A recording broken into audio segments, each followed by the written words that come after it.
Hello, and thank you for joining me. My name is Jessica Edwards, and I am a student in the Cause Consulting class at Georgetown University. And today we're going to talk about media relations best practices for nonprofit organizations. So let's go ahead and get started. Before I jump right into the topics we're going to cover and the learning objectives that we're going to talk about in today's webinar, I wanted to spend a little bit of time talking about why I think this topic is important and how it can benefit nonprofit organizations of any shape, size, and reach across the country. The media is a very important tool, and I'll get to that in a little bit, but I think that nonprofits often don't know how to both protect themselves from the media and also leverage the media to propel their organization's mission, the good work that they're doing, and spread the message of the causes that they believe in. So I think that this is a really important area to focus on for nonprofit organizations to expand their reach and further their mission, which is the ultimate goal of all organizations. Today, specifically, we're going to talk about how to utilize the media as a positive tool, which I just mentioned, what makes news news, and how topics are newsworthy, and how we can spin our topics into being newsworthy so that they're not so insider baseball focused, if you will, and how to deal with the media in a negative situation. So first, let's talk about this big beast of the thing that is the media. The media can be scary and overwhelming, but it's also a valuable tool when it's used correctly. When you think about the media, you can think about journalists, photographers, researchers, development managers. There's all different people that you think about. But the important thing to remember is that the media controls and has a huge influence in the public opinion. So how you interact with them is really important for how your organization can be viewed through the public's eyes and perception. Nonprofits need to have the tools and skills to use the media in a positive way to promote the good work that they're doing. This will help counteract the inevitable negative press that can come along with that.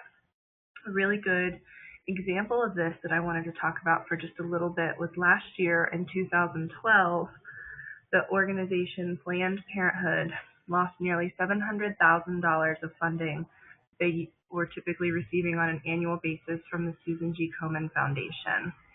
Both organizations, if you're not familiar, have to do with women's health, and the Susan G. Komen Foundation decided to stop funding, and this just created a media firestorm. People were really upset because that money went to mammograms for women who couldn't afford them on their own or didn't have health care or health insurance. And the public was just simply outraged that the Susan G. Komen Foundation would do this.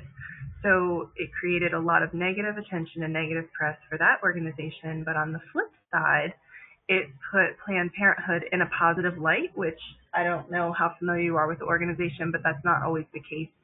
They have controversial practices, and sometimes religious groups or conservative organizations feel that the organization is doing negative things. And while it has a lot of supporters, they also get their fair share of negative press. So this puts them in the spotlight in a positive way, not only from a public relations, media, and promotional standpoint, but also in a financial standpoint. They actually received right around $1 million in donations, which more than made up for the money they didn't receive from the Susan G. Komen Foundation, and then some. So that's just one example of how the media can be a valuable tool, or it can create negative press depending on which organization, in the example I just shared, that you are. With the blog post that's going to accompany this webinar, there's a link to a video that kind of gets into this case a little more detailed if you're interested in that.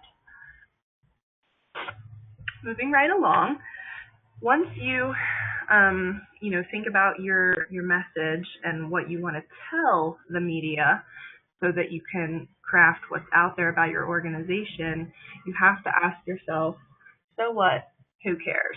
You have to know and figure out if your message is newsworthy. The definition of newsworthy is something that is interesting enough that the public will find it news.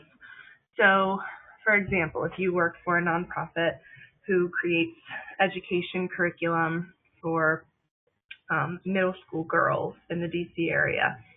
If you make an adjustment to one of your manuals or to one of your classes, that's probably not news.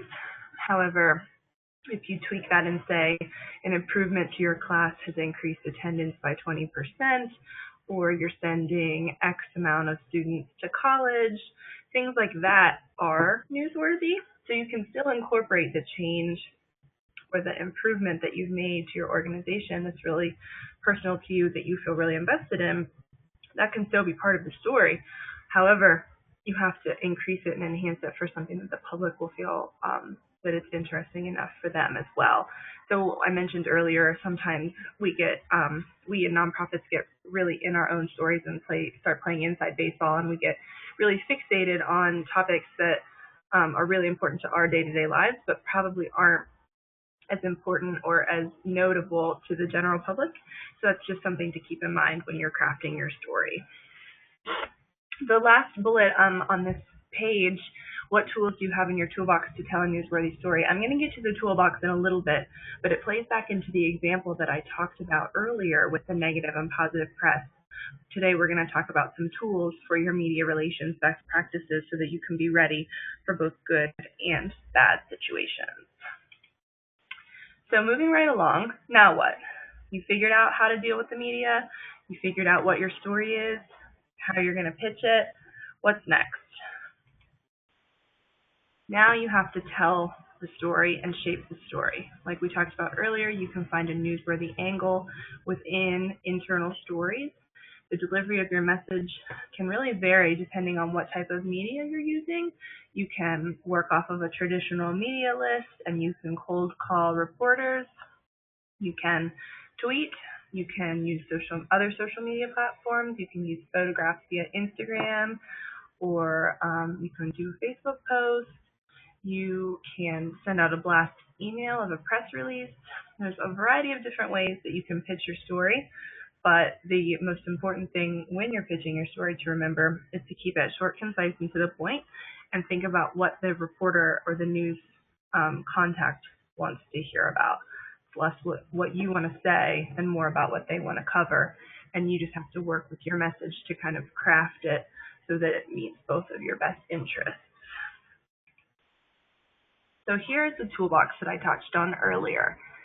When you're dealing with negative press, it's really important to be well prepared. The example I talked about earlier with the Susan G. Komen Foundation and Planned Parenthood is a great example that if you get this negative press out because of a decision your organization made, you can have press release templates ready for every stage of press.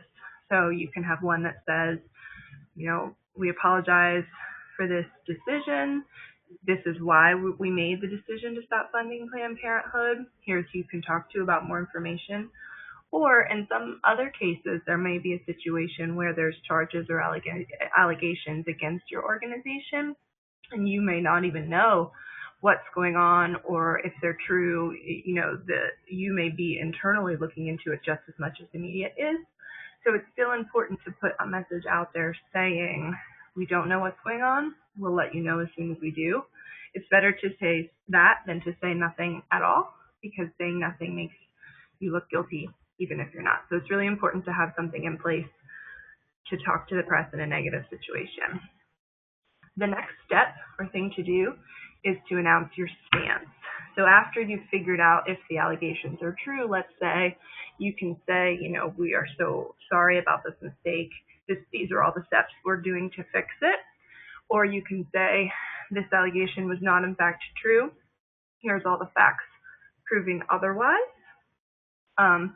Or you can come out and say, this was a board decision. This wasn't an organizational decision, and here's why we stand by our board. So it really depends on the situation for each different organization, but it's important to be consistent in your messaging. So each release that you have in your box of templates, you need to have your key messages, your boilerplate, your mission statement. You need to have contact information so that people can follow up, ask for more information, and you need to just be consistent. So if you are an organization that loves dogs, you need to have in every single press release, no matter what the topic is, about your mission statement, about why you love dogs and what you're doing to save, to work for, to improve the lives of, or whatever it may be about dogs. That's just some things to keep in mind. The final bullet is announcing what you're going to do next. So you can sometimes tie in the first and the second bullet together if you are that sophisticated and far along in your process. Sometimes it will take a while to know what your next steps will be. But the final press release template that you should have is saying, yes, we made a mistake. Here's where we stand on the mistake, and here's why we're sorry, and here's what we're doing to fix it. Or, no, we did not make a mistake. Here are the facts about why we didn't make a mistake and what is the proof is and what the facts are. And here's all the things we're doing to make sure that this accusation doesn't happen in the future. Or here's all the things we're doing to try to fix the problem, even though it wasn't necessarily our fault. An example that comes to mind for this particular bullet in the toolbox is several years ago, Wendy's was accused of bad practices in their kitchen because a customer claimed that she found a finger in the chili at a Wendy's, and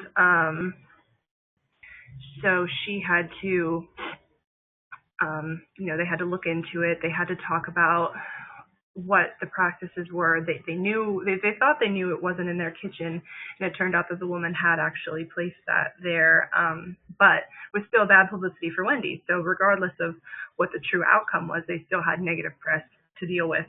So they did a really good job of saying, even though this wasn't true, here are the facts proving that it wasn't true. These are all the steps we're taking to ensure that our kitchens remain up to code, up to standard, and a safe and hygienic place for people. So just a couple more examples of why you should have press release templates ready. You can use any of these negative press release templates for positive press too. You just switch the messaging. All the boilerplate and contact information should stay the same.